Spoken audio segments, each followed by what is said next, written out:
Revision किया कि हाँ। उसके बाद फिर कलकत्ता की स्थापना कौन किया था? बताइए कौन किया था कलकत्ता की स्थापना? हाँ, जॉर्ज सरदार। ये 3 गाँव को लिया था। हाँ, गोविंदपुर और सुल्तानाबाद, कालीकाटा, गोविंदपुर 3 गाँव को लेकर के उसने कलकत्ता की स्थापना किया। ठीक, तो ये ध्यान से थोड़ा सा उसको रिवीजन करते रहिए, पढ़ते रहिए तभी समझ में आएगा। ठीक, इसके बाद फिर जो है अगली कंपनी जो आती है वो कौन सी है? इसके बाद जो है तीसरी कंपनी कौन सी आती है?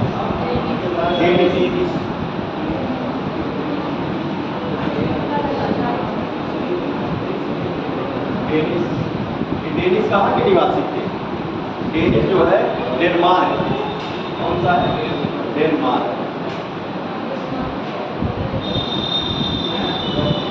तो आधुनिक जो है डेनमार्क के निवासी थे डेनिस में आपको बहुत कुछ पढ़ना नहीं है। इसमें केवल बस जानना है कि इन्होंने अपनी फैक्ट्री कहाँ पर स्थापित की थी, वो जानना है बस 2 पॉइंट। क्योंकि ये बहुत ज़्यादा यहाँ पे क्वेश्चन पूछता नहीं है। तो यहाँ से ये है इन्होंने पहली फैक्ट्री कहाँ पर स्थापित की थी, तो ये जानना है। तो इन्होंने जो है भारत में पहली फैक्ट्री जो है तंजौर में स्थापित की। कहाँ पर? तंजौर। पहली फैक्ट्री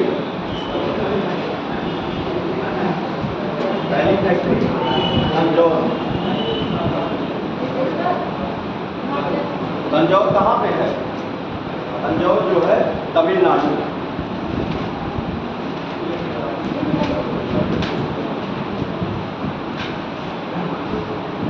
तमिलनाडु में जो है पहली फैक्ट्री जो है डेनिसों ने स्थापित की। और ऐसे और फिर बंगाल का भी ऐसे लिख लीजिए, बंगाल में पहली फैक्ट्री कहाँ पर स्थापित की थी? बंगाल में आप देखेंगे ये जो स्थापित किए हैं ये कब किए हैं? 1620 में इन्होंने पहली फैक्ट्री कहाँ पर? तंजौर के तमिलनाडु में स्थापित की।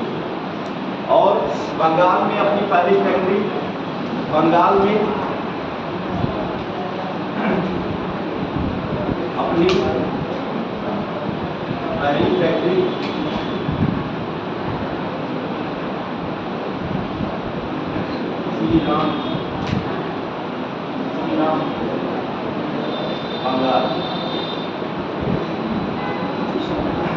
श्रीरामपुर बंगाल में जो है उन्होंने बंगाल में अपनी पहली फैक्ट्री स्थापित की। ये कब किए थे? ये 1676 ईस्वी।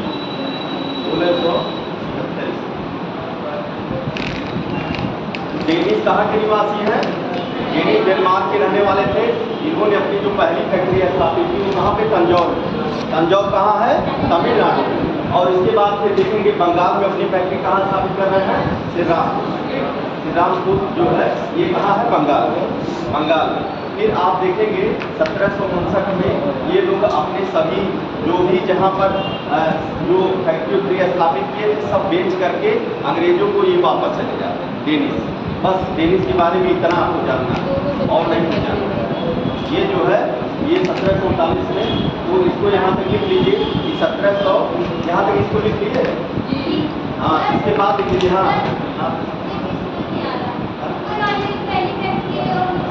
हाँ, तो वो पहली वाली फैक्ट्री जो है पूरे भारत में है और ये बंगाल में है। ये लिखा बंगाल में पहली फैक्ट्री, ये बंगाल की पहली फैक्ट्री है।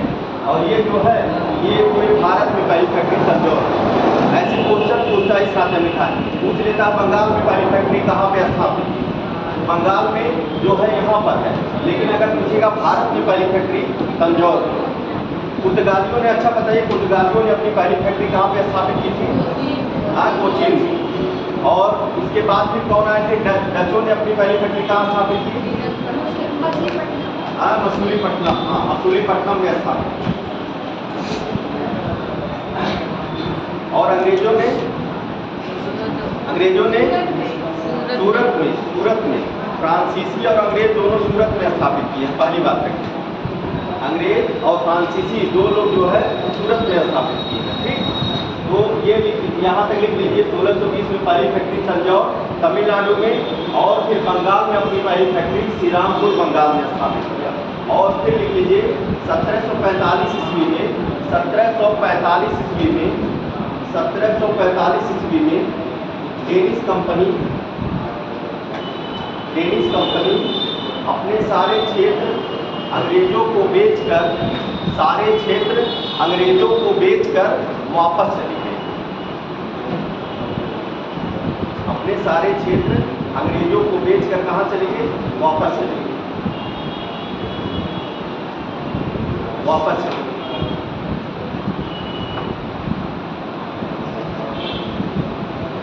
इसके बाद फिर कौन सी कंपनी आएगी बताइए?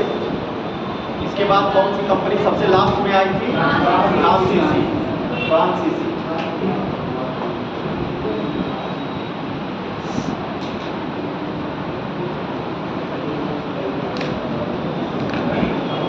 फ्रांसीसी कंपनी जो है ये सबसे लास्ट में कंपनी आ रही है भारत में व्यापार करने के लिए।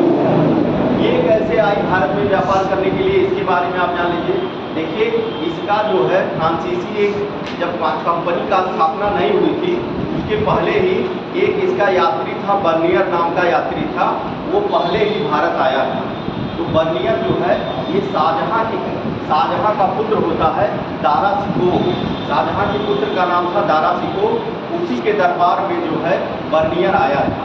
और बर्नियर जो है ये पेशे से डॉक्टर था और किसके दरबार में था? दारा शिकोह के दरबार में था। और ये आया और भारत की स्थिति को समझ करके फिर जाकर के बर्नियर ने फ्रांस में जाकर के बताया कि मतलब कैसे कैसे व्यापार हो रहा है और कैसे कैसे क्या वहाँ कंपनी, उन्होंने बताया कि कंपनी वहाँ बनाए हैं और कंपनी बना करके व्यापार कर रहे हैं। तो जो है जब बताता है तब यहाँ पर आ करके तब इन लोगों ने भी एक कंपनी की स्थापना की। और कब किया था? 1664 ईस्वी में। 1664 ईस्वी में जो है इन्होंने भी एक कंपनी की स्थापना की। देखिए 1664 और 1664 ईस्वी में इस कंपनी की स्थापना कैसे करते हैं? तो फ्रांस के शासक उस समय होते हैं लुई 14वां। उनका नाम था लुई 14वां।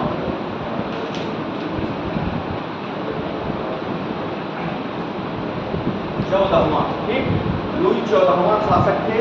और इन्होंने क्या किया था? इनके मंत्री का नाम था कोलवर्ट। था, जिसने जो है फ्रांसीसी कंपनी की स्थापना की। इनके मंत्री लुई 14वां के मंत्री का नाम था कोलवर्ट, जिन्होंने जो है कंपनी की स्थापना की। और कंपनी का नाम रखा, क्या नाम था कंपनी का? फ्रांसीसी कंपनी का क्या नाम था? Company in the Orient. Company in the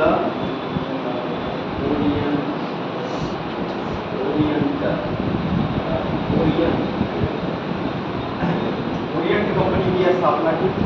तो क्या होता है? फ्रांसीसी कंपनी की स्थापना कैसे हो रही है? मतलब कोई यात्री, पहले एक बर्नियर नाम का यात्री आया था और यात्री किसके दरबार में आया था? वो दारा शिकोह के दरबार में, और पेशे से डॉक्टर था।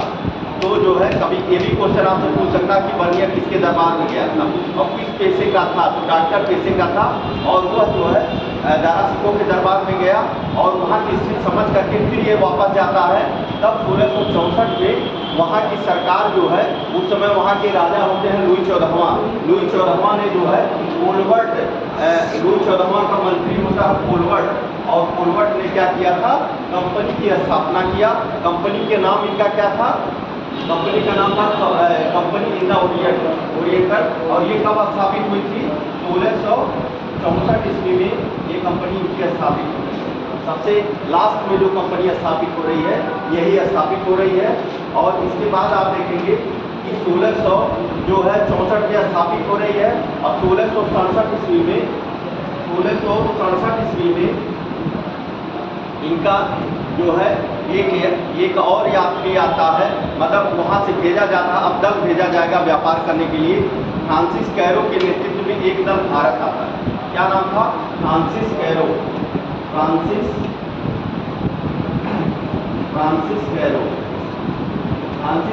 के नेतृत्व में एक दल जो है यहाँ पर आता है भारत में।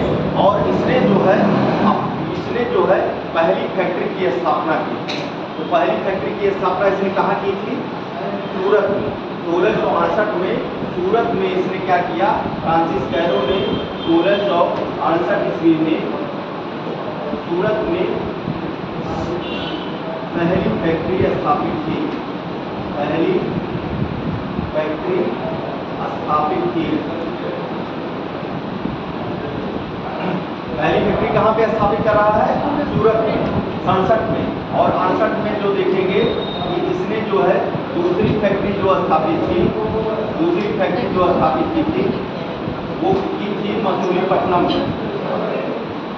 मसूलीपट्टनम सर जी वहाँ पे 67 रहेगा कि 68 रहेगा? हाँ, यहाँ पे ये 67 है, ये 68 है, ये 64। उसके नीचे जो आप इसके फ्रांसिस कैरो जो है सूरत में पहली फैक्ट्री जो है ये 67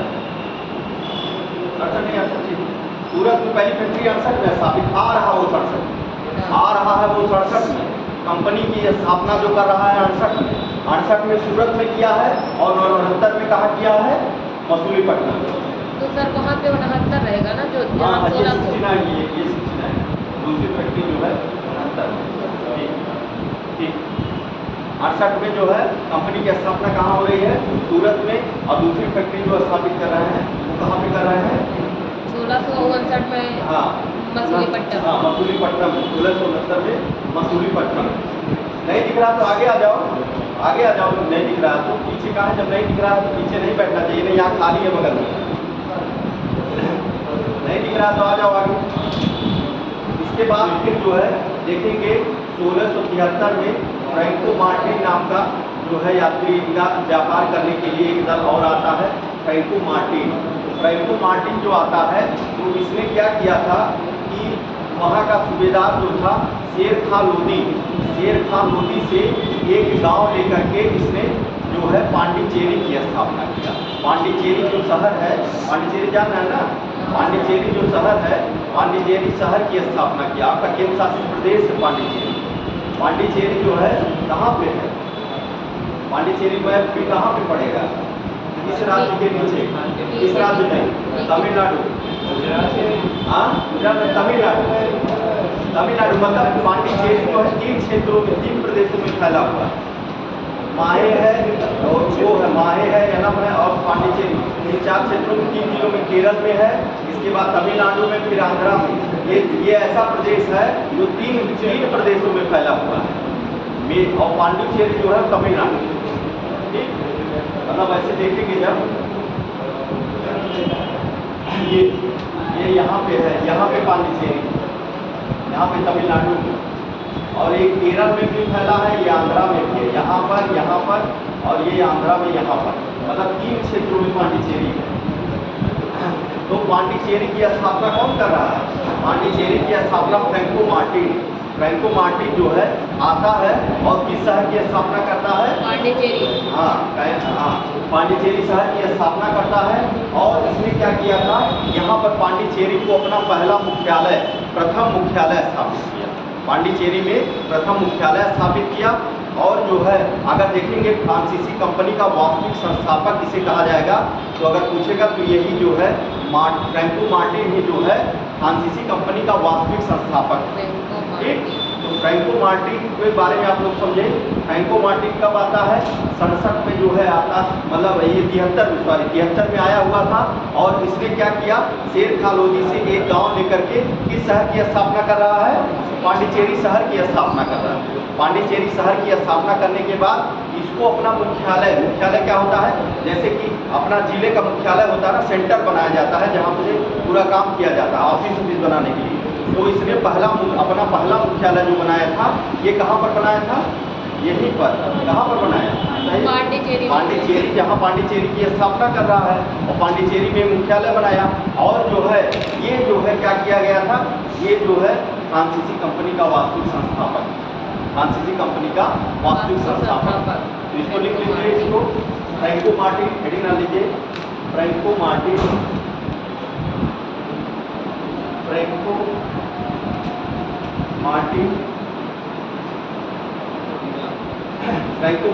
हेडिंग डाल लीजिए। 1673 ईस्वी में भारत आया। 1673 ईस्वी में भारत आया। 1673 ईस्वी में भारत आया। इसने कर्नाटक के सूबेदार शेर खान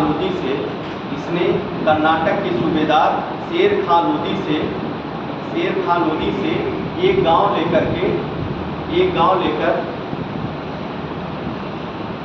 पांडुचेरी शहर की स्थापना किया। अब उसे पुंडुचेरी कहते हैं, पांडुचेरी शहर की स्थापना किया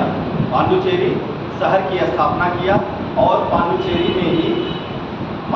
क्या छोटे क्या एक बार यहाँ पर फिर से सूबेदार शेर खान लोधी ने एक गांव लिया और उसी गांव पर उसने पांडुचेरी शहर की स्थापना किया।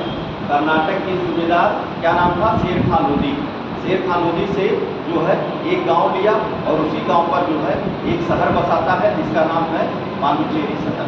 पांडुचेरी शहर में ही उसने क्या किया? अपना मुख्यालय स्थापित किया। क्या किया था?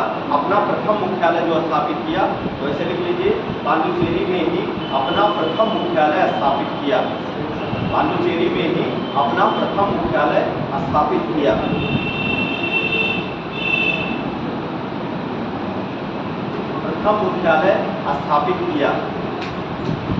भारत में फ्रैंको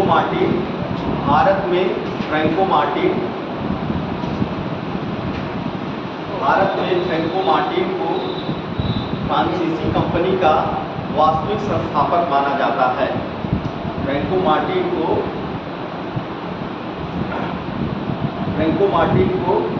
फ्रांसीसी कंपनी का वास्तविक संस्थापक माना जाता है।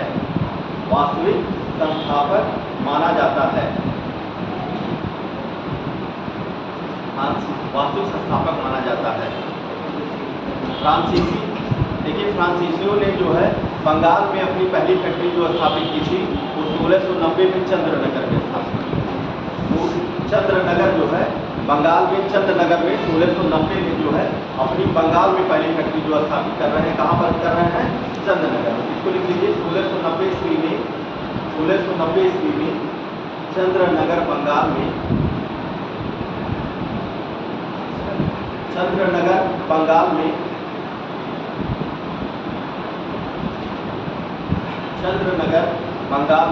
अपनी पहली फैक्ट्री स्थापित की।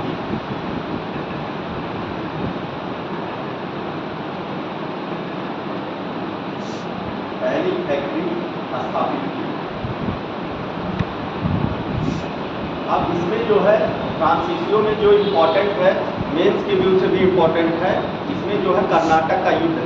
3 कर्नाटक का युद्ध है, या आंग्ल फ्रांस युद्ध के नाम से इसे जाना जाता है या कर्नाटक के युद्ध के नाम से जाना जाता है। ये मेंस में का भी टॉपिक है और आपके पीटी का भी टॉपिक है कि इसमें क्यों युद्ध का कारण क्या था, युद्ध में कौन सी संधि हुई और कौन सा युद्ध हुआ, मतलब 3 युद्ध है। ये पीटी टाइप का है और मेंस का पूरा लिखने का आ जाएगा कि कर्नाटक के प्रथम युद्ध के बारे में आप बताइए, जो है किस कारण कर्नाटक का प्रथम युद्ध हुआ।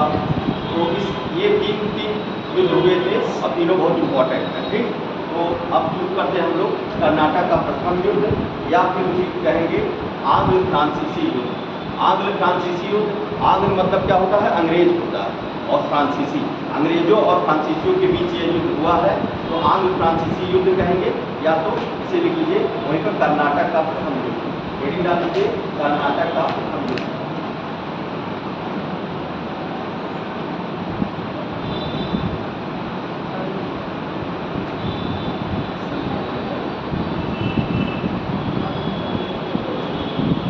कर्नाटक का जो प्रथम युद्ध था ये कब हुआ था? 46 से लेके 1746 से लेके 1748, 1746 से लेकर के 1748।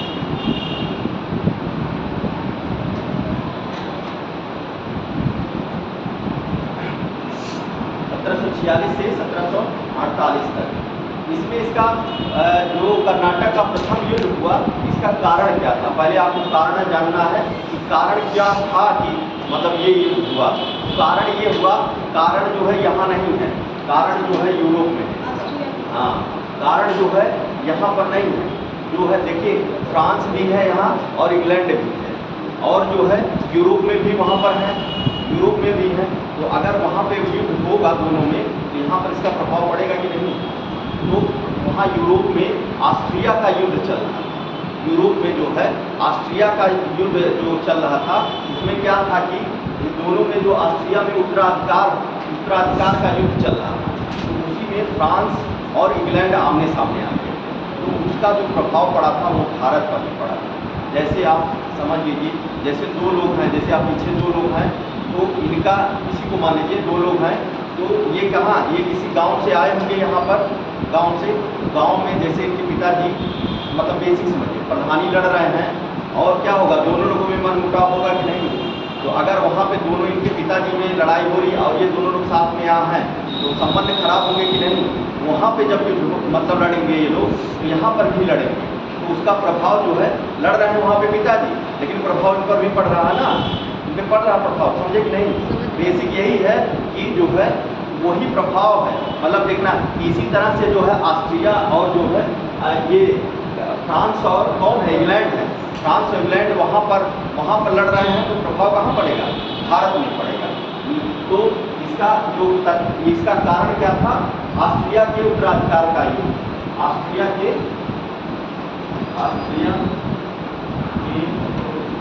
उत्तराधिकार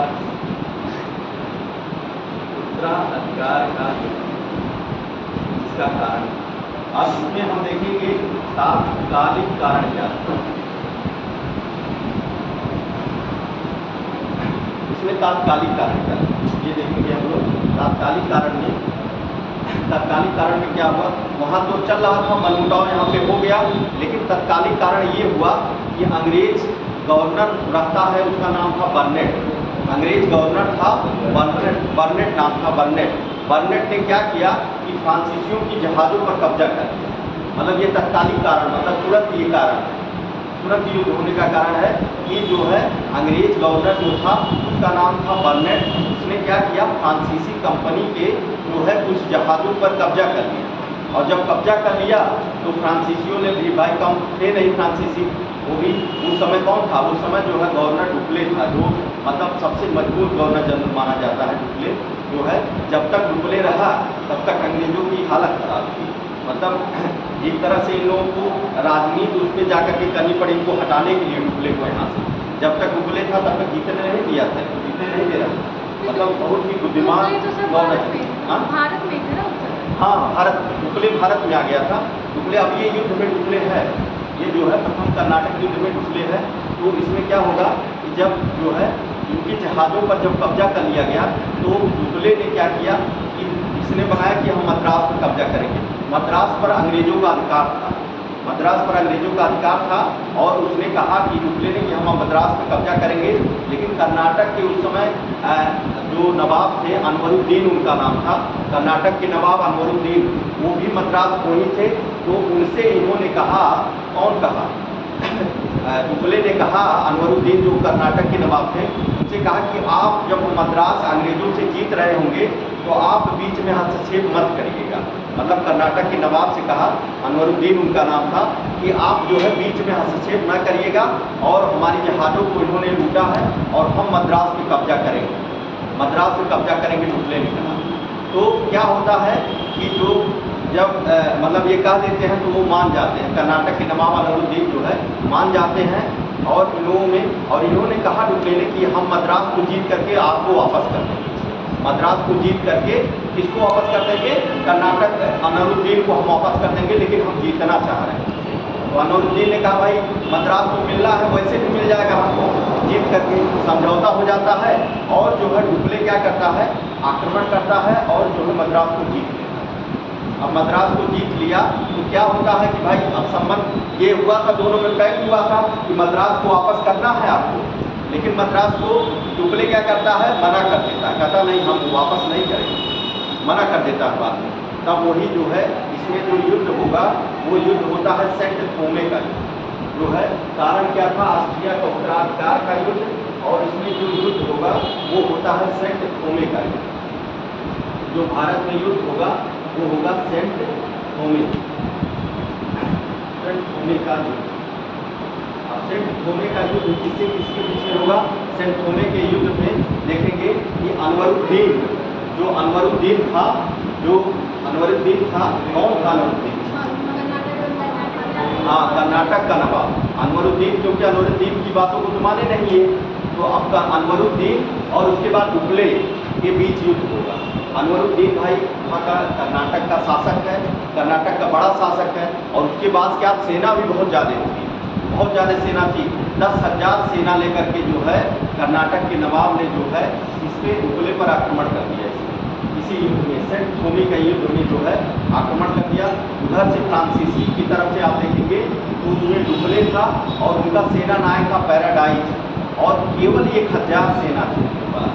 जो पैराडाइज और डुप्ले के पास जो फ्रांसीसी सेना थी वो केवल 1,000 सेना लेकर रखे थे, और इनके पास क्या था? अनवरुद्दीन के पास जो है 10,000 की सेना थी, लेकिन उनके पास क्या था? तकनीकी थी, टेक्नोलॉजी थी, तोप था। सबसे बड़ी चीज़ था उनके पास तोप था, जो अंग्रेजों के पास, फ्रांसीसियों के पास जो था, डुप्ले के पास तोप था। तोप के कारण ये लोग 10,000 सेना रखते हुए भी ये युद्ध हार जाते हैं। कौन हार जाता है? अनवरुद्दीन हार जाते हैं, और जो है फिर से जो है क्या होता है कि मद्रास में फिर से लोगों ने कब्जा करें। तो इसी में जो है संधि होती है, एला सापला की संधि से जो है ये कर्नाटक का प्रथम युद्ध जो है समाप्त हो जाता है, और वहाँ ऑस्ट्रिया का युद्ध भी समाप्त हो जाता है। जो एला सापला की संधि होगी, वहाँ जो यूरोप में ऑस्ट्रिया का युद्ध हो रहा था वो समाप्त हो गया, और उसी संधि से यहाँ पर जो सेंट थोमे का युद्ध चल रहा था वो युद्ध भी समाप्त हो जाता है, और एक दूसरे के जीते हुए क्षेत्रों को ये लोग वापस कर देते हैं। और जो है देखेंगे कि मद्रास किससे जीते थे? अंग्रेजों से, तो अंग्रेजों से भी वापस, अंग्रेजों को वापस कर देते हैं इसी में। तो ये था कर्नाटक का प्रथम युद्ध। ये समझ में आया कि नहीं? आपको समझ में आ गया होगा ना? क्लियर है? मतलब सेंट थोमे के युद्ध में मतलब समझौता हो जाता है। हाँ, क्या मतलब सेंट थोमे के युद्ध में समझौता हो जाता है कि मतलब अपना क्षेत्र सब। हाँ, एला सापला की संधि होती है, एला सापला की संधि होती है, और एला सापला की संधि में ही समझौता हो जाता है कि एक दूसरे के क्षेत्र को हम लोग ले लें, और उसके बाद फिर हम लोग जो है आगे से युद्ध नहीं करें। लेकिन फिर क्या होगा? फिर युद्ध होगा। एला सापला की संधि दूसरी बनाते हैं। हाँ, नहीं, पहले में हुई है ना? पहले तो वो ऑस्ट्रिया की संधि होती है। हाँ, ऑस्ट्रिया की संधि। हाँ, नहीं, एला सापला की संधि हुई। कौन सी आप संधि बता रहे हैं? पहले वाले में उसके लिए उत्तराधिकार को लेके था ना, ऑस्ट्रिया के उत्तराधिकार को। हाँ, तो ऑस्ट्रिया के उत्तराधिकार को लेके वहाँ पे था, लेकिन वो युद्ध भारत में भी हुआ, और भारत में वही युद्ध ऑस्ट्रिया का युद्ध चल रहा था, और यहाँ पे जो हो रहा था सेंट थोमे का युद्ध हो रहा था। तो इसमें कौन विजयी हुआ? हाँ, विजय कोई नहीं हुआ था, समझौता हो गया। इसमें जो है फ्रांसीसी विजयी हुए थे। फ्रांसीसी ने अनवरुद्दीन को हरा दिया था ना, कर्नाटक के नवाब ने। इनको 10,000 सेना को, अब वही तो बताया आपको, 10,000 की सेना को 1,000 सेना ने तोपों के बल पे हरा दिया था, और एला सापला की संधि हुई, और एला सापला की संधि के बाद जो है दोनों में फिर समझौता हो गया। तो पहला जो कर्नाटक का युद्ध है वो कारण है ऑस्ट्रिया का उत्तराधिकार का युद्ध, और जो है युद्ध, और इसमें कौन सा युद्ध होता है? ऐसे पीटी में जो क्वेश्चन पूछेगा, मेंस का ये हो गया, लिख बता दिए, लेकिन पीटी में जो क्वेश्चन पूछेगा कर्नाटक का प्रथम युद्ध जो हुआ था वो कारण क्या था? तो ऑस्ट्रिया के उत्तराधिकार का युद्ध। अगर तत्कालिक कारण पूछ लिया तो तत्कालिक कारण वही था, जो क्या था तत्कालिक कारण? बताइए। जहाज को, किसकी जहाज को?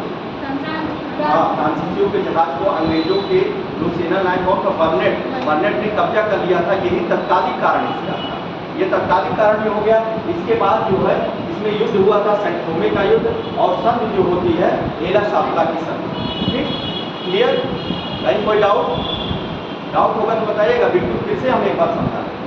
ठीक, एकदम यहाँ क्लियर होना चाहिए चीज़ों को। जैसे आपको आए कि कर्नाटक का प्रथम युद्ध लिखना, तो एकदम यही इसी तरह से इसे लिख लीजिए। उठाइए अपने पेन को और लिख लीजिए कि ऑस्ट्रिया का उत्तराधिकार का युद्ध चल रहा था, और उसी के कारण जो है वहाँ पे इंग्लैंड और फ्रांस में भी युद्ध हुआ। और यहाँ जब वहाँ पे अगर युद्ध हो रहा, यहाँ पर भारत में भी आप देखेंगे इंग्लैंड और फ्रांस है, तो यहाँ पर जो युद्ध होना शुरू होगा तो उसका तत्कालिक कारण क्या था? तत्कालिक कारण ये था कि जब फ्रांसीसी जहाज़ों को इन्होंने क्या कर दिया था? कब्जा कर लिया था इंग्लैंड ने, और उसी पर जो है उसी कारण ये युद्ध हुआ। तो ये तत्कालिक कारण था। उसने उसके बाद मद्रास पर इन्होंने कब्जा किया, मद्रास पर कब्जा किया और उसी में अनवरुद्दीन आ जाते हैं। अनवरुद्दीन से फिर क्या होता है, अनवरुद्दीन से समझौता होता है कि भाई मद्रास हम दे देंगे, लेकिन ये मद्रास देते नहीं हैं। तब वही सेंट का युद्ध होता है अनवरुद्दीन से, अनवरुद्दीन को हरा देते हैं और उधर ऑस्ट्रिया में ला सापला की संधि हुई। उसी संधि से यहाँ पर जो है संधि हो जाती है दोनों लोगों में और जो है कर्नाटक का प्रतिनिधि समाज। ठीक, तो लिख लीजिए।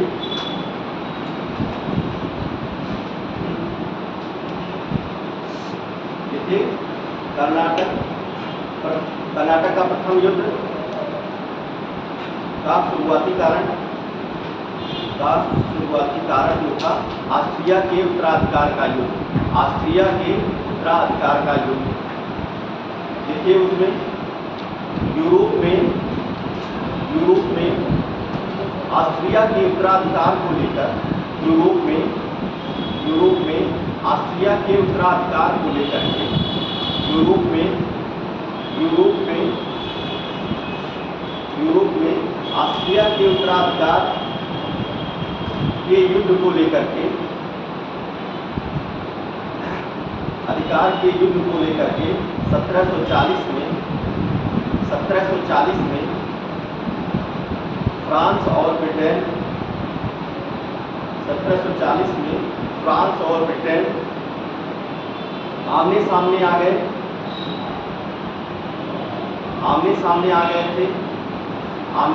गए थे। ऐसे में इसका प्रभाव भारत पर पड़ना, स्वाभाविक था। ऐसे में इसका प्रभाव भारत पर पड़ना स्वाभाविक था।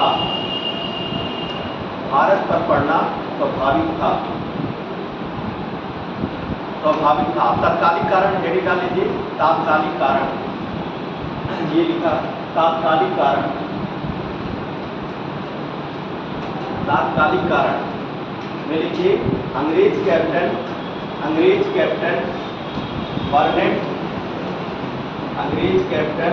बर्नेट ने फ्रांसीसियों की जहाज पर, अंग्रेज कैप्टन बर्नेट ने फ्रांसीसियों की जहाज पर कब्जा कर लिया, फ्रांसीसियों की जहाज पर कब्जा कर लिया, फ्रांसीसियों की जहाज पर कब्जा कर लिया। तब डुप्ले ने फ्रांसीसियों की जहाज पर कब्जा कर लिया, तब डुप्ले ने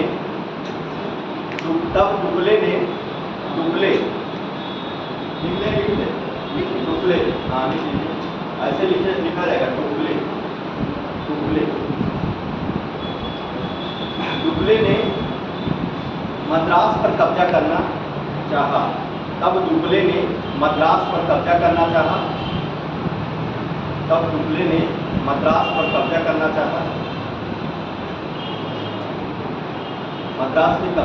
चाहा।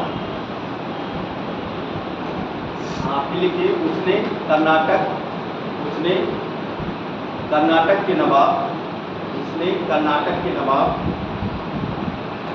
कर्नाटक के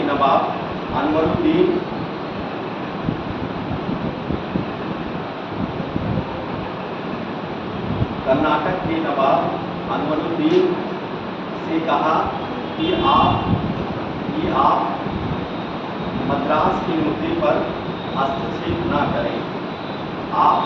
मद्रास के मुद्दे पर हस्तक्षेप न करें। आप मद्रास के मुद्दे पर हस्तक्षेप न करें।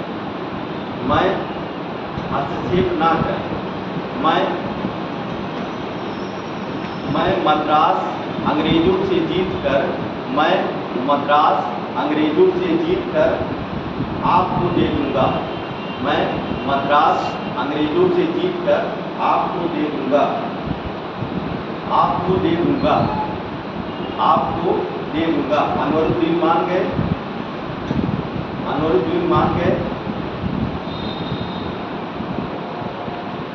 अनवरुद्दीन मान गए और डुप्ले ने मद्रास पर अंग्रेजों से कब्जा कर लिया।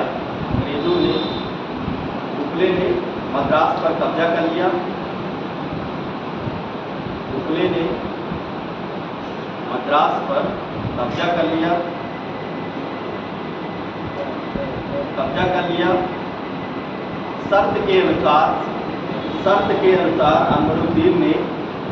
शर्त के अनुसार अनवरुद्दीन ने कब्जा कर लिया। दिल्ली के शर्त के अनुसार अनवरुद्दीन ने डुप्ले से मद्रास की इच्छा व्यक्त की। शर्त के अनुसार अनवरुद्दीन ने डुप्ले से मद्रास की इच्छा व्यक्त की।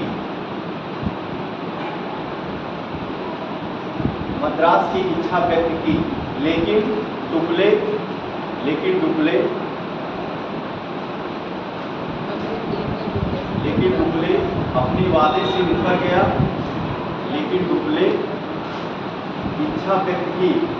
डुप्ले ने मद्रास की इच्छा व्यक्त की, लेकिन डुप्ले अपने वादे से मुकर गया।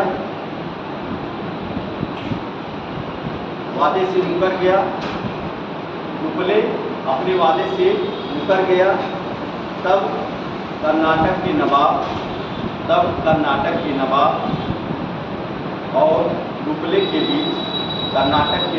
और डुप्ले के बीच सेंट थोमे का युद्ध हुआ।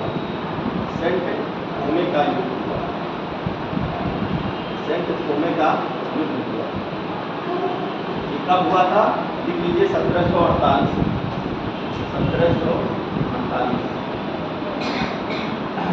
तब सेंट थोमे का युद्ध हुआ। कब हुआ? 1748। इस युद्ध में कर्नाटक के नवाब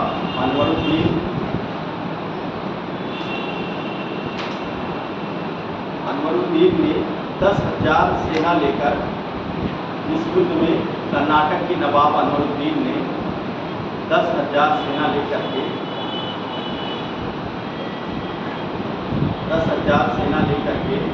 फ्रांसीसी गवर्नर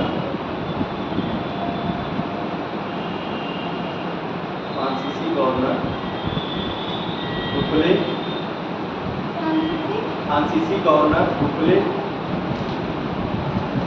और उसके सेनापति पैराडाइस, उसके सेनापति का नाम था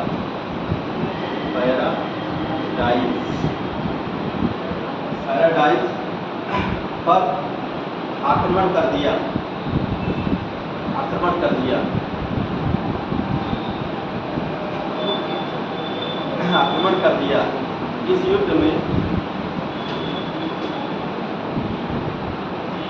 इस युद्ध में फ्रांस की तोपों के कारण फ्रांस के द्वारा तोपों का प्रयोग किए जाने के कारण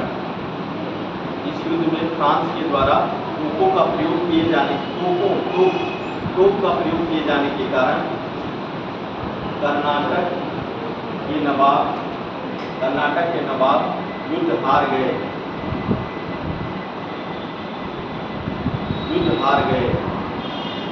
गए और इस युद्ध की समाप्ति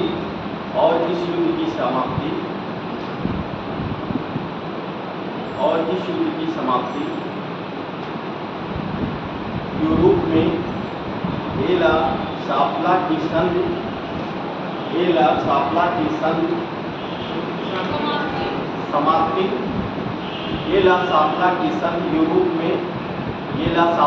संधि यूरोप में हुई थी। एला सापला की संधि और उसी से जो है यह युद्ध भी समाप्त हो गया। एला सापला की संधि 1748 में हुई।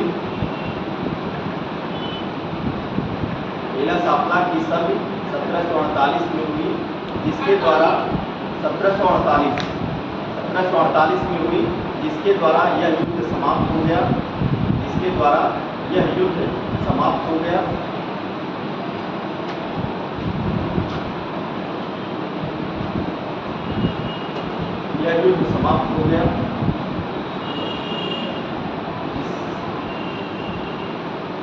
इसमें अंग्रेजों को मद्रास वापस मिल गया।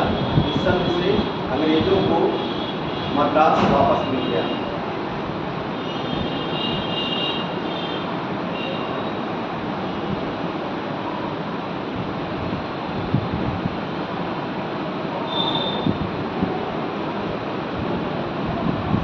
अब जो है आप देखेंगे कर्नाटक का द्वितीय युद्ध।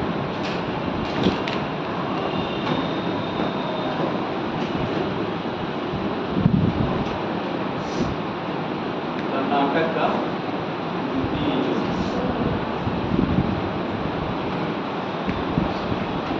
कर्नाटक का जो द्वितीय युद्ध हुआ था ये कब हुआ था? 49 से लेके 1749 से 1749 से लेकर के 1700।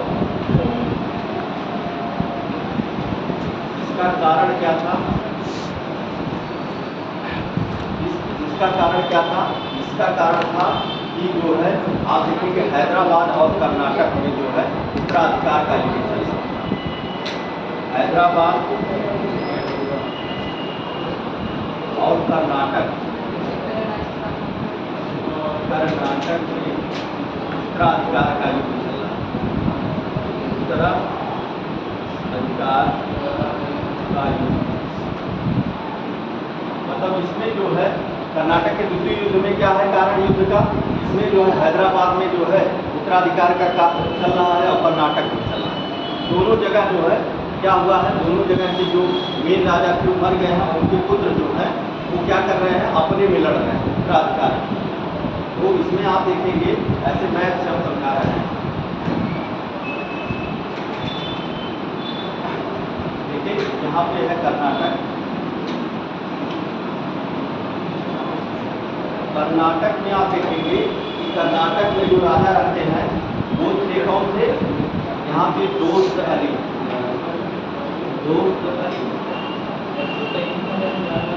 कर्नाटक के राजा जो थे दोस्त अली और इन्हीं का लड़का जो था जो अनवरुद्दीन जो है कर्नाटक का नवाब अभी पहले में बता रहे थे, वही इनका लड़का था अनवरुद्दीन।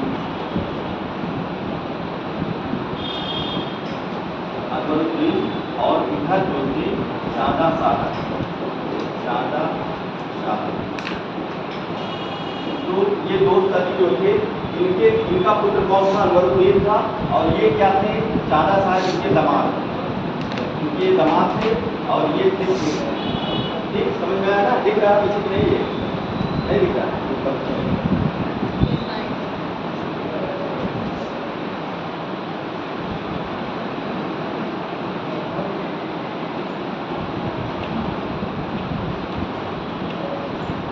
कर्नाटक का द्वितीय युद्ध यहाँ पे ऐसे बना है।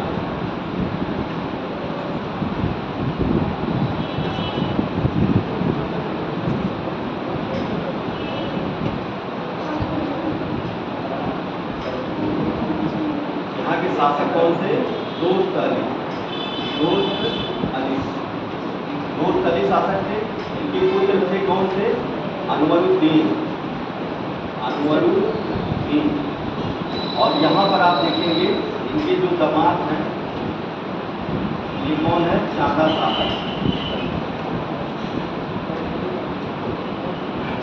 तो क्या होता है? ये दोस्त अली जो थे उनकी मृत्यु हो गई और अनवरुद्दीन और शादा शाह के बीच जो है ये इनके बीच में जो उत्तराधिकार का युद्ध चल रहा था।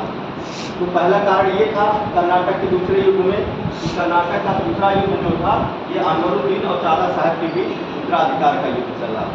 और दूसरा आप देखेंगे कि आंध्र प्रदेश में ये है हैदराबाद।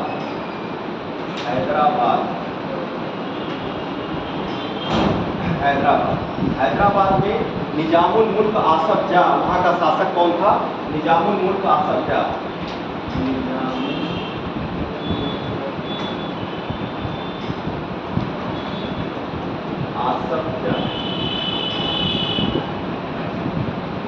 इनके जो है हैदराबाद में इनके निजामुल मुल्क आसफ जाह के जो है इनके जो पुत्र थे इनके बीच में जो है उत्तराधिकार की लड़ाई चल रही। तो इसका मेन कारण जो था यही था कारण कि कर्नाटक में क्या था? अनवरुद्दीन और शादा शाह ये जो थे ये दोनों लोग लड़ रहे थे। और इसमें जो देखेंगे कि इसमें जो है इनके पुत्र जो थे नासिर जंग, मुजफ्फर जंग,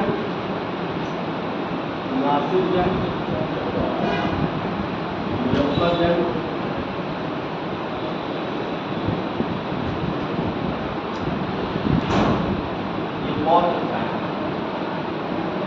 और ये सलावत जंग।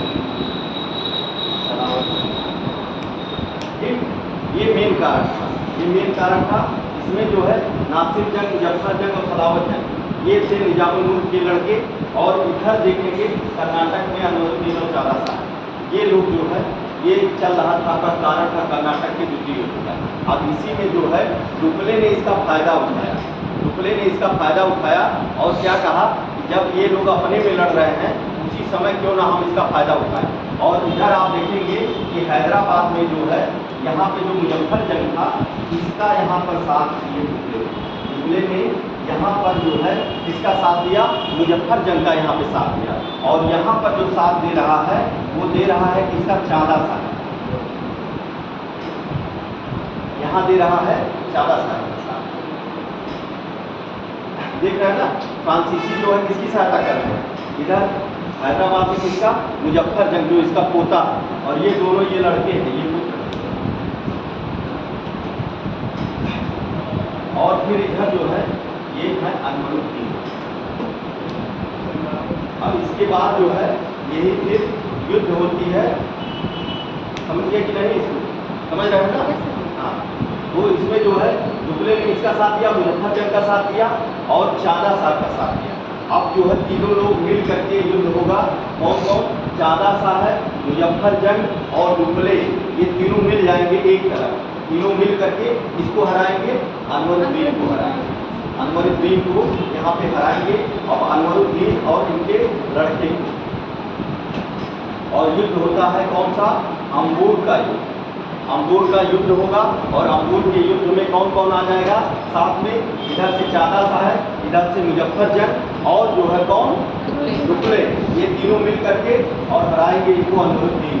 अनवरुद्दीन इसी में क्या होगा, इसी में अनवरुद्दीन मार दिए जाएंगे और इनका पुत्र रहता है वो भाग जाता है, यहाँ से तमिलनाडु भाग जाता है। और इसके बाद अब इसको शासक बना दिया जाता है कर्नाटक का, चांदा साहब को ये लोग अपना शासक बना देते हैं। और चांदा साहब ने क्या किया, मतलब डुप्ले को काफ़ी धन दिया, पांडिचेरी के बगल 80 गांव दिया था यहाँ पे, तो कई चीज़ें इनको धन धान से। अब अंग्रेजों को लगा कि अब तो फ्रांसीसी बहुत मजबूत हो रहे हैं भाई, देख रहे हैं कि मतलब कर्नाटक में भी अपना शासन बना लिए और यहाँ पर हैदराबाद में भी अपने आप को मजबूत कर लिए हैं।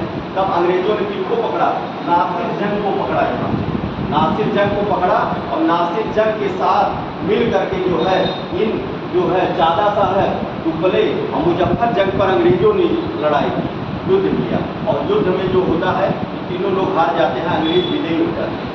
और जो है नासिर जंग जो है लास्ट में, इसी में जो नासिर जंग क्या था, अंग्रेजों के हिसाब था, तो इसी में क्या होता है कि उनकी सेना ने विद्रोह कर दिया था, उसी में विद्रोह में ही नासिर जंग मारा जाता है।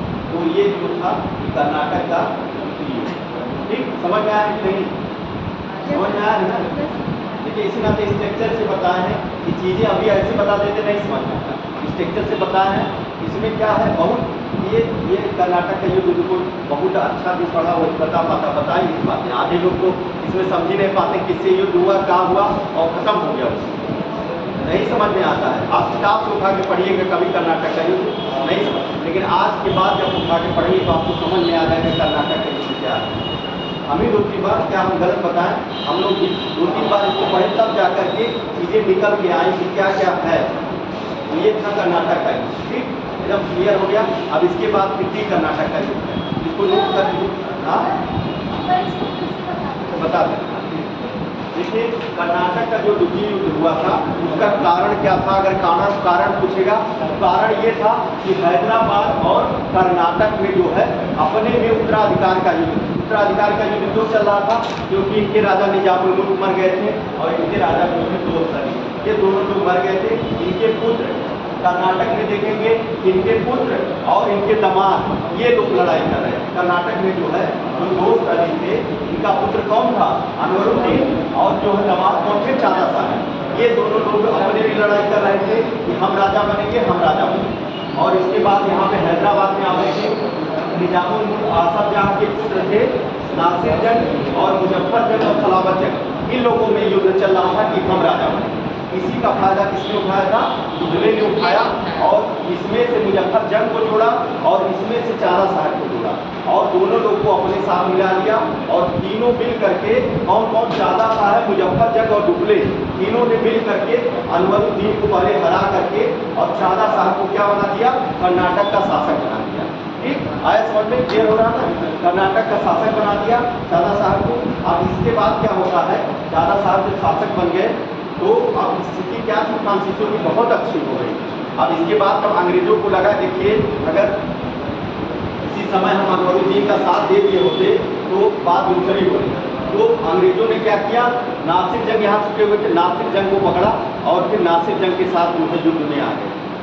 भाई अंग्रेज भी कम थे नहीं, अंग्रेजों ने क्या किया कि मुजफ्फरजंग और जो है चारा साहब और दुगले तीनों की सेनाओं को जो है हरा दिया। लेकिन उसी बीच में नासिर जंग की सेना ने क्या कर दिया, विद्रोह हो गया उसी में, और नासिर जंग मार दिया। लेकिन युद्ध कौन जीतता है? अंग्रेज जीतते हैं। और जो है इसमें संधि कौन सी होती है? इसमें संधि जो हुई थी पांडिचेरी की संधि होती है, और पांडिचेरी की संधि के बाद जो है यह जो है द्वितीय कर्नाटक युद्ध समाप्त हुआ। पहले में जो हुई है लीला सापला की संधि हुई है, दूसरे में जो हुई है वो पांडिचेरी की संधि। पांडिचेरी की संधि से फिर वही फिर होता है कि हम एक दूसरे के क्षेत्र को वापस कर दें संधि में, और हम अब युद्ध एक दूसरे से नहीं लड़ेंगे। लेकिन तीसरा कर्नाटक का युद्ध फिर वही होगा, फिर लड़ेंगे। लिख लीजिए दूसरा कर्नाटक का युद्ध। आ गया समझ में? अब इसको लिखा देंगे ना, एक दो बार जो हम लिखाएंगे उसको पढ़ लेंगे तो एकदम आप लिख सकते हैं, एकदम बाकायदे आपको काफी दे दिया जाएगा तो एकदम लिख देंगे। देखिए कर्नाटक का द्वितीय युद्ध, ये ऐसे फिगर बना लीजिएगा। कर्नाटक के द्वितीय युद्ध का कारण था हैदराबाद और कर्नाटक में, हैदराबाद और कर्नाटक में उत्तराधिकार का युद्ध। कर्नाटक में उत्तराधिकार का युद्ध कारण था यही। अगर पूछ लिया पीटी में फैक्ट में पूछा कारण क्या था, तो हैदराबाद कर्नाटक में उत्तराधिकार का युद्ध चल रहा था। और ये चित्र ऐसे बना लीजिए, पहले तब लिखना है, ऐसे चित्र बनाइए। देखिए भारत का मैप बनाने के लिए खाली ऐसे करना है, देखिए ऐसे कर लीजिए, ऐसे घुमाना है, ऐसे करिए, फिर ये करके ऐसे घुमा दीजिए, बस भारत का मैप बनाना सीखिए। ऐसे मैप बहुत जरूरी होता है। जब तक ड्रा नहीं करेंगे ना, जैसे आप यही ऐसे चित्र बना दिए और उसके बाद यहाँ पे लिख दिए ना मेन, तो पूरा नंबर आपका। चीज़ों को जब तक आप बढ़िया से लिखेंगे, बढ़िया सजाएंगे, तो वही जानवर का दिमाग जाता है वहाँ पर। तो ये सब चीज़ें करना बहुत जरूरी है। ऐसे स्ट्रक्चर बना करके, मैप बना करके लिखने से फ़ायदा मिलता है। एग्जाम में मेंस में जब लिखेंगे आप लोग तो इसका बड़ा फ़ायदा मिलता है। तो ऐसे लिख लीजिए, ऐसे भारत का मैप बनाइए, और यहाँ कर्नाटक, यहाँ हैदराबाद, और यहाँ फिर ऐसे स्ट्रक्चर बनाइए, लिख के बन गया है। चलिए तब आगे लिखिए। हाँ बना लीजिए, जल्दी बनाइए। अभी एक दिन छुट्टी हो गई, बारिश हो गया।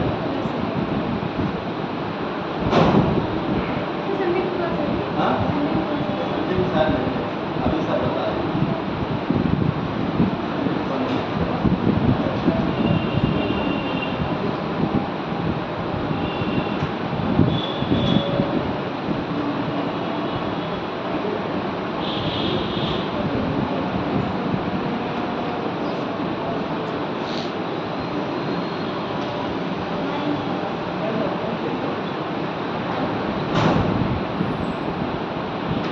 बन गया?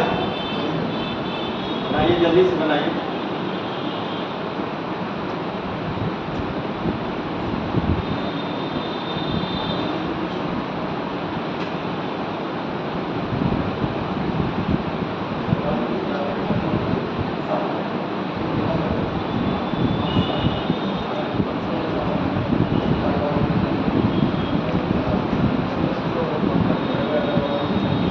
बन जाएगा तो बताइएगा।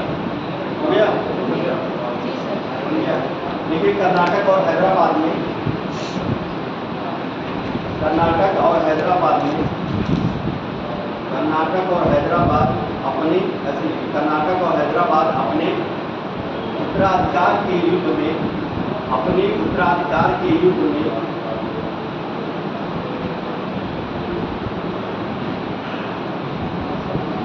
उत्तराधिकार के युद्ध में फ्रांसीसी गवर्नर डुप्ले ने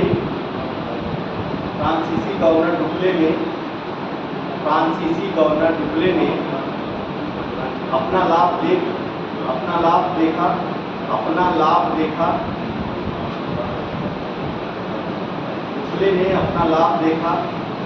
और उसने कर्नाटक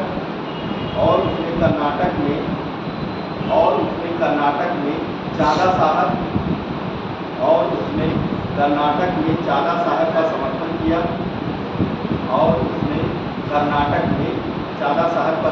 किया और उसने कर्नाटक में चादा साहब का समर्थन किया और हैदराबाद में मुजफ्फर जंग का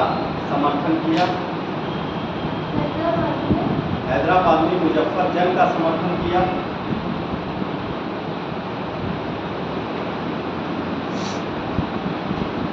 और इसके बाद एक युद्ध होता है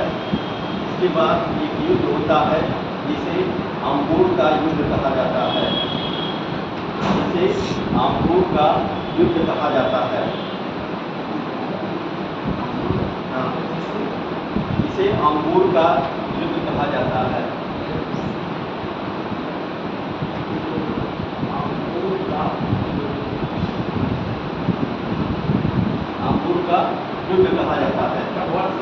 हाँ? ये 1749 आम्बूर का युद्ध 1749। इस युद्ध में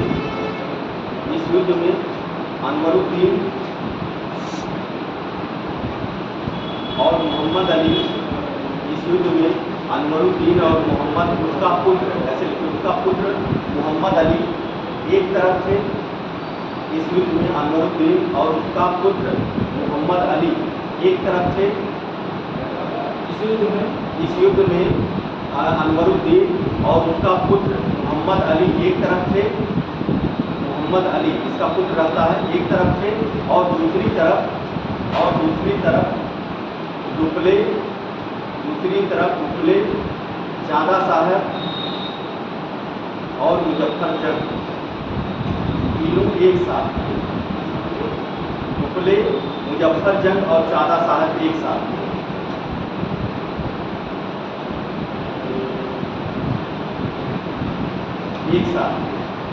इस युद्ध में डुप्ले की संयुक्त सेना ने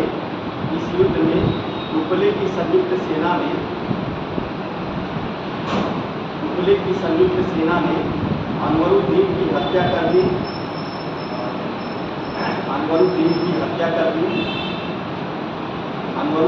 हत्या कर दी। वह उसके बेटे और उसका बेटा मोहम्मद अली जो है तमिलनाडु में जाकर शरण लिया और उसका पुत्र मोहम्मद अली तमिलनाडु में जाके शरण लिया।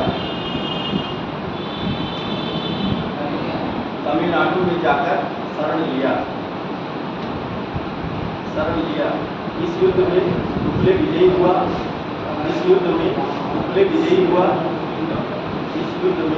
डुप्ले विजयी हुआ।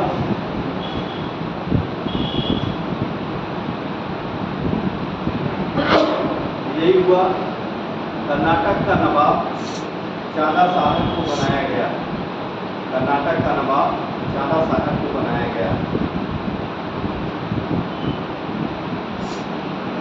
साहब को बनाया गया। चादा साहब ने डुप्ले को पांडिचेरी के निकट 80 गांव का क्षेत्र भेंट किया।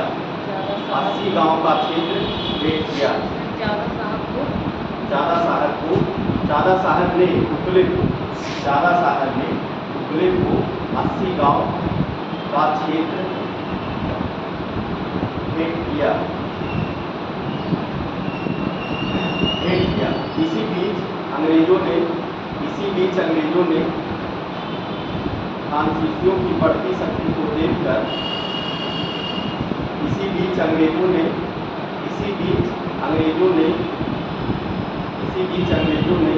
फ्रांसीसियों की बढ़ती शक्ति को देखकर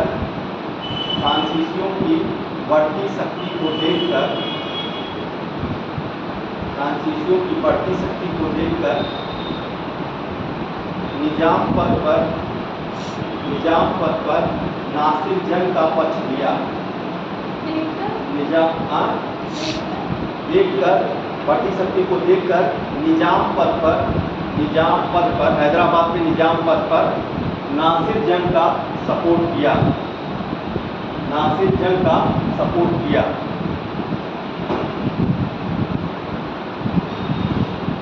और नासिर जंग के साथ उसने कर्नाटक पर आक्रमण कर दिया। नासिर जंग के साथ अंग्रेजों ने कर्नाटक पर आक्रमण कर दिया।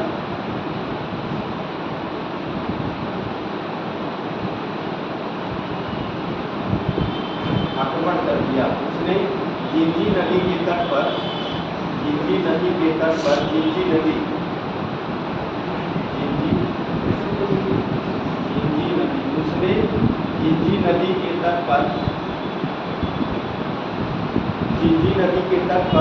ज्यादा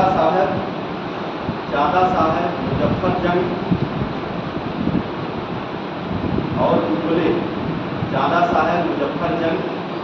जिंजी नदी के तट पर चंदा साहब मुजफ्फरजंग और दुबले की संयुक्त सेना को पराजित कर दिया।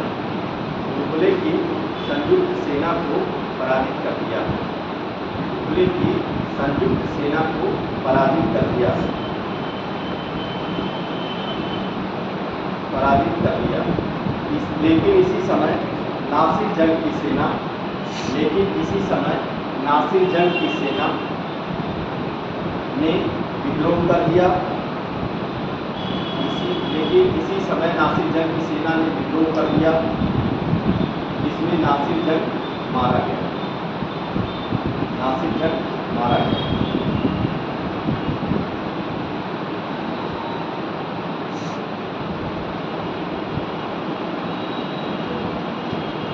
क्यों विद्रोह की? हाँ? सेना विद्रोह की? हाँ? अच्छा, इसमें संधि लिख लीजिए। सेना विद्रोह की? हाँ, सेना क्यों विद्रोह की? में विद्रोह उसमें ये हल्ला हो गया कि मतलब नासिर जंग मारा गया, और उसी को लेकर के क्या हुआ कि जो है विद्रोह कर दी सेना जो है भागने लगी इधर उधर, और उसी में नासिर जंग मार दिया गया। उसमें सब अंग्रेज जो है बहुत उपयोग से काम करते थे। अभी देखिएगा कि ऐसा कुछ दिन लगाएंगे ना कि सब मतलब अब इसके बाद वही शुरू होगा। बंगाल आज से शुरू करेंगे। बंगाल में देखिए अब जो राज्य जो मुगलों के बाद पतन हुआ था मुगलों का, उसके बाद जो है एक राज्य जो है अपने आप को स्वतंत्र कर लिए। जैसे मैसूर था, बंगाल था, और ये मराठा है, ये अलग अलग से जो है अवध है, ये सब पंजाब है, ये सब अपने आप को स्वतंत्र कर लिए। अब इन्हीं राज्यों को हमको पढ़ना है। अब क्या था कि पूरा संयुक्त शक्ति होती तब अंग्रेजों को हराना। अभी देखिए एक बार औरंगजेब पर आक्रमण किए थे और औरंगजेब ने भगाया तो उल्टा दिल पे जाके छुपे थे। तो जो है यही है कि जब तक संगठन है तब तक आपको नहीं हरा सकते।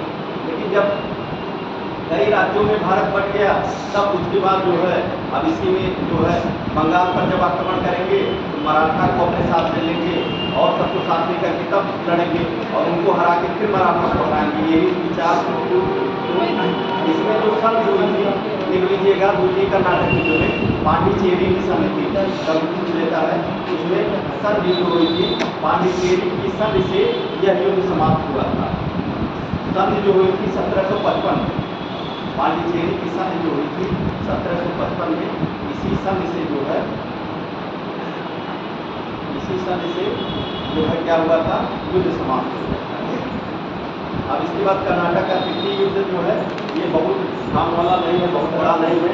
इसमें खाली यही है कि कर्नाटक का जो तृतीय युद्ध हुआ ये जो है उस समय यूरोप में क्या चल रहा था, सप्तवर्षीय युद्ध चल रहा था। उसी के प्रभाव से जो है भारत में एक युद्ध होता है जिसे कहा जाता है पांडीवास का युद्ध।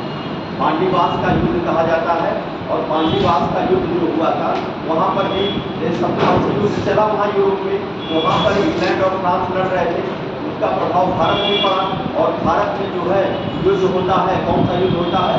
पांडीवास का युद्ध। और यह पांडीवास का युद्ध जो हुआ था ये फ्रांसीसियों के लिए, अंग्रेजों के लिए बड़ा निर्णायक युद्ध हुआ। इसी में जो है फ्रांसीसी जो है एकदम हार करके समाप्त हो जाता है, मतलब जो है अंग्रेजों के लिए बड़ा अच्छा रहा। और पांडीवास के युद्ध में, पांडीवास का युद्ध कब हुआ था? 1760 में पांडीवास का युद्ध होता है और इसमें जो है अंग्रेजों ने क्या किया? फ्रांसीसियों को अंतिम रूप से हरा करके ये युद्ध था। हाँ, कर्नाटक का दूसरा युद्ध कितना हुआ? कब से कब हुआ? 49 में हम लोग का हुआ था, 46 से 50, 50 से 54, 50 से 54 नोट कर लीजिए, 49 से 54 में हुआ। अब 46 से पहला वाला कब हुआ था? 46 से 48 और फिर 50 से 54 और ये सप्तवर्षीय जो युद्ध चल रहा है, हाँ 56 से 63 के बीच में 7 वर्ष चला था। इसमें क्या हुआ था? सप्तवर्षीय युद्ध हुआ और इसी युद्ध में लेकर के इंग्लैंड और फ्रांस लड़े और भारत में एक युद्ध होता है, कौन सा युद्ध होता है? पांडीवास का युद्ध होता है। इसमें अंग्रेजों ने फ्रांसीसियों को हरा दिया और इसके बाद एक संधि होती है, इसे पेरिस की संधि के नाम से जाना जाता है। और इसी युद्ध में जो है पेरिस की संधि के बाद जो है यह युद्ध समाप्त हो जाता है और जो है अंग्रेजों का अधिकार हो जाता है। तो लिख लीजिए, कर्नाटक का टिप्पणी युद्ध 1756 से लेकर के 1763, 1756 से लेकर के 1763, 1756 से लेकर के 1763। कारण था यूरोप में सप्तवर्षीय युद्ध, यूरोप में सप्तवर्षीय युद्ध, यूरोप में सप्तवर्षीय युद्ध 56 से 63 तक, 1756 से 63 7 वर्ष तक चला था, तो 56 से 63 तक।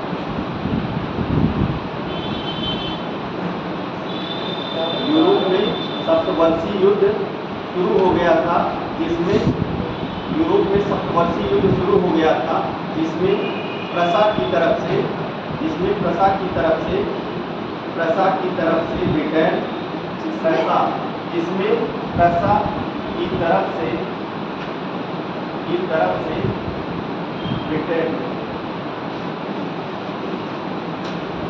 प्रसा की तरफ से ब्रिटेन और ऑस्ट्रिया की तरफ से फ्रांस ने युद्ध में भाग लिया।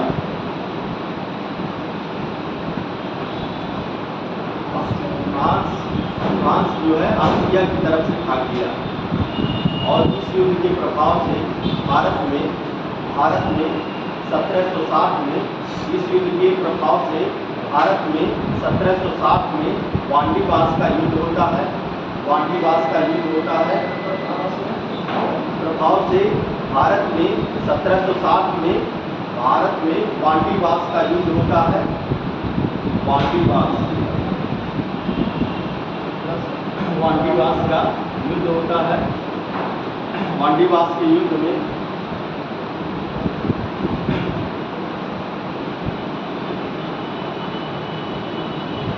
पांडीवास का युद्ध होता है, जिसमें लिख लीजिए, जिसमें अंग्रेजों की तरफ से आयरकूट, जिसमें अंग्रेजों की तरफ से आयरकूट और फ्रांसीसियों की तरफ से काउंट दी लाली,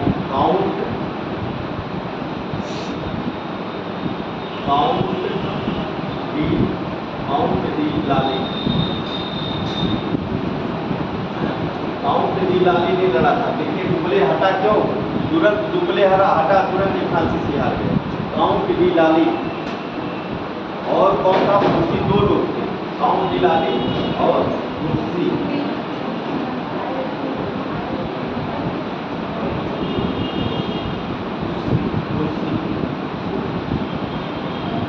1760 ईस्वी में लिखिए, 1760 ईस्वी में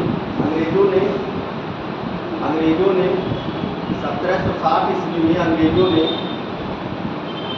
1760 ईस्वी में अंग्रेजों ने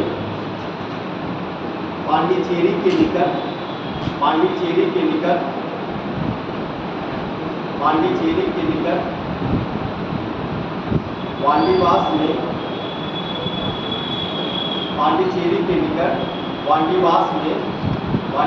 युद्ध में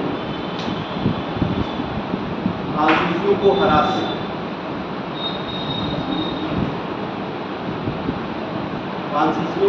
हरा दिया। पांडिचेरी के निकट फ्रांसीसियों को हरा दिया। यह युद्ध अंग्रेज इस युद्ध में अंग्रेजों ने फ्रांसीसियों को भारत में निर्णायक रूप से हराया। अंग्रेजों ने फ्रांसीसियों को निर्णायक रूप से हराया और इसमें संधि जो हुई थी उसके बारे में लिख लीजिए। इसमें जो है पेरिस की संधि हुई, जिसके द्वारा युद्ध समाप्त हो गया। पेरिस की संधि, इसमें तीसरे में कौन सी संधि हो रही है? पेरिस की संधि द्वारा युद्ध समाप्त हो गया। पेरिस की संधि द्वारा युद्ध समाप्त हो गया। पेरिस की संधि जो हुई 1763। देखिए संधि जो होती है, जब ये अंतिम जो होता है, जैसे 1700 कब है? 56 से 63 में युद्ध समाप्त होगा, तो 63 में ही संधि होगी। जो लास्ट वाला होता है उसी में संधि होती है। तो ऐसे कभी नहीं याद आए, अगर सन आपका दोनों का याद है और संधि पूछ लिया तो आप वहाँ से याद कर सकते हैं। जैसे संधि पूछ लिया पेरिस की संधि 56 से 63 तक हुआ था युद्ध, सप्तवर्षीय युद्ध, तो 63 में पेरिस की संधि से समाप्त हो गया। तो इस तरह से ऐसे याद है। पेरिस की संधि हो गई और पेरिस की संधि में आप देखेंगे कि जो अब इनको क्या था कि अब इनको सेना नहीं रखनी थी, अब केवल ये व्यापार कर सकते थे। अब ये केवल व्यापार कर सकते थे, सेना जो खत्म हो गई। तो ये जो चैप्टर आपका था ये हो गया समाप्त। ये चैप्टर समाप्त हो गया। ये कर्नाटक का जो युद्ध है ये बहुत ही जटिल और जान लीजिए, और ये है थोड़ा सा जटिल है, लेकिन आप लोगों को हम समझाने की कोशिश किए हैं कि मतलब आप लोगों को समझ में आ जाए, पूरी कोशिश रही है कि समझ में आ जाए। लिखा भी दिए हो ऐसे समझ में आ गया ना एकदम ऐसे। मतलब ये है कि जैसे कि थीम जो थीम होती है वो जानना जरूरी होता। कहानी को थीम की बहुत किताबों में, लेकिन जब आप थीम में जान जाए तो उसको कहीं से लिख सकते हैं। अब इसके बाद हम जो शुरू करेंगे वो अगला चैप्टर होगा बंगाल में कैसे बंगाल के नवाब बने, कौन बंगाल का नवाब बना और उन्होंने क्या क्या किया और अंग्रेजों के साथ कैसे उनका युद्ध हुआ, उसमें कैसे प्लासी का युद्ध हुआ, बक्सर का युद्ध हुआ, उसी में ब्लैक होल की घटना हुई। ये सब चीज़ें जो है हम पढ़ेंगे। ठीक, पहले हम देख लेंगे बंगाल के नवाब का। कभी कभी ये पूछ लेता है कि बंगाल के नवाब का कौन पहले, मतलब उनका सीक्वेंस पूछ लेता है। तो सीक्वेंस के लिए हम एक कोड से बताएंगे कौन बंगाल का पहले नवाब बना हुआ था और उसके बाद फिर एक एक करके बंगाल के नवाबों के बारे में बताएंगे। चलिए 10 मिनट और थक गए हम। थकान तो हो गई। टॉपिक कंप्लीट हो गया पढ़ने के लिए। चलिए 5 मिनट और हो जाए, 5 मिनट तो स्टोरी बता दो। स्टोरी बता दें, मतलब एक हम बता दें स्ट्रक्चर उसका बता दें बंगाल का। बस आप लोग शांति से रिलैक्स हो, लिखे नहीं, एकदम रिलैक्स हो करके अपना बंगाल में जो है देखिए एक राज्य जैसे जो मुगलों का जब पतन हो जाता है तो क्या होता है कि जो उसके बाद जो शासक होते हैं कमज़ोर शासक होते हैं। इस नाते एक राज्य जो है अपने आप को जहाँ पर थे वो अपने वहाँ के जो शासक थे वो अपने आप को स्वतंत्र करने लगे। तो इसी तरह से एक हम जो पहले शुरू करने जा रहे हैं बंगाल।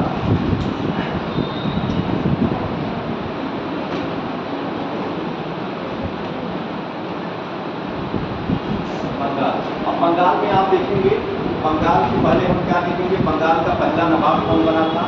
बंगाल का पहला नवाब कौन था जानते हैं आप? कौन था? मुंशी कुली खां जो था बंगाल का पहला नवाब बनाया गया था। और ये क्या था, औरंगजेब ने इसको पहले दीवान बनाया। औरंगजेब ने इसको पहले बंगाल का दीवान बनाया। फिर उड़ीसा और बिहार का भी दीवान बना दिया। फिर फारुखसियर के समय में जो है यह बंगाल का नवाब बनता है। मुंशी कुली खान जो था फारुखसियर के समय में ये बंगाल का नवाब बनता है। अब बंगाल के नवाब का क्या होता है, कभी कभी सीक्वेंस पूछ लेता है कि मतलब नाम ऐसे याद कर लेंगे। तो बंगाल के नवाबों के लिए एक कोड है मुसू सा अस जा कासिम जा, मुसू सा अस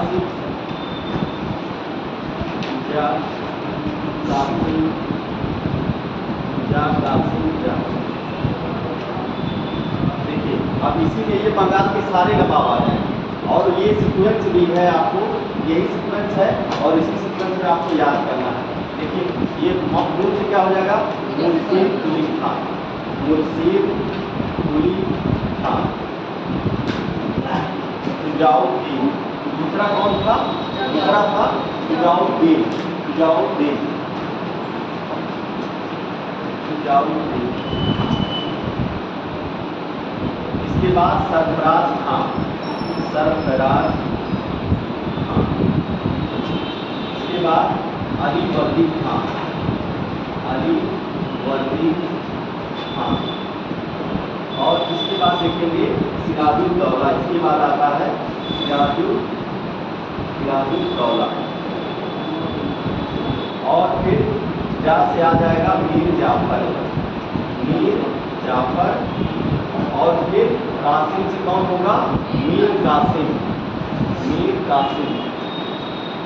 और फिर बाद में मीर कासिम के बाद फिर मीर जाफर, मीर जाफर। और ऐसे भी कीजिएगा ना से हो गया था नजमुल। तो ये हो गया ये सीक्वेंस। ऐसे आपको याद करना है मुसू सा अस जा कासिम जा। अब ये क्या है, इससे आप कभी भी सीक्वेंस पूछ लिया इसका कि बंगाल के नवाबों का क्या सीक्वेंस है, तो ऐसे आप याद कर सकते हैं। मुँह से मुंशी कुली खां, सू से सुजाउद्दीन, सा से सरफराज, आ से अलीवर्दी खां, सी से सिराजुद्दौला, जा से मीर जाफर, फिर मीर कासिम, फिर मीर जाफर, फिर ना है नजमुद्दौला। ठीक, तो इससे आप ये सीक्वेंस है, ऐसी चीज़ों को याद करने के लिए है। कभी कभी अब ऐसे नहीं होता ना कि हम यहाँ पे मुंशी कुली खां, सुजाउद्दीन, सरफराज ऐसे रटे के याद ही नहीं होता, नहीं याद होगा। लेकिन चीज़ें जो है ऐसे ऐसे चीज़ें बना लेने से क्या होता है, याद हो जाता है। मुसू सा अस जा कासिम, लास्ट में क्या है, जा कासिम जा, जा कासिम जा से क्या है, मीर जाफर है, फिर मीर कासिम है, फिर मीर जाफर है, 2 बार आ गया है। और इधर जो देखेंगे है, सुजाउद्दीन है, सरफराज है, अली वर्दी खान और सिराज। 2-3 बार ऐसे जैसे करें कापी पर ऐसे 2-3 बार अपने से लिखेंगे ना, याद हो जाएगा, याद। अब इसके बाद जो है एक एक चीज़ स्टार्ट करेंगे मुंशी कुली खां के बारे में, सुजाउद्दीन के बारे में, सरफराज के बारे में, और फिर अली वर्दी खान। फिर यहाँ से इम्पोर्टेंट आपका शुरू होगा सिराजुद्दौला। सिराजुद्दौला के समय में ब्लैक होल की घटना होती है। इसके बाद फिर प्लासी का युद्ध होता है। इसके बाद आप देखेंगे मीर जाफर जो है, मीर जाफर के समय में जो है आपका बक्सर का युद्ध होगा। मीर कासिम जो है उस समय हट जाता है और मीर कासिम जो है मीर जाफर के समय बक्सर।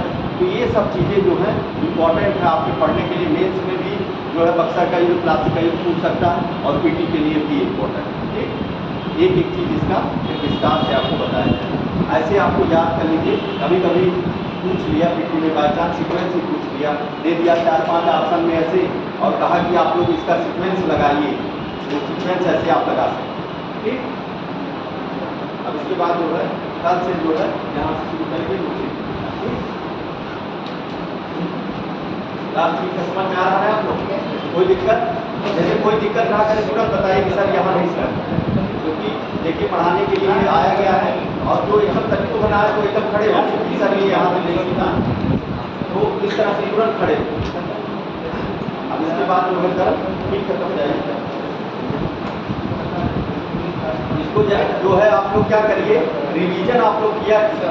जैसे गए ना तो आधा घंटा 1 घंटे के लिए ही रिवीजन, जैसे आधा घंटा इसको पढ़ लेंगे ना तो उसका क्या होगा, याद हो जाएगा। खाली आपको जाते हुए लेकिन ये है कि कल सुबह में चाहे रात में कभी भी समय मिले आधा घंटा एक बार पढ़ लेंगे ना फिर याद हो जाएगा। तो रिवीजन बहुत जरूरी है ना। पढ़ाई का जो सबसे बड़ा वो है और रिवीजन।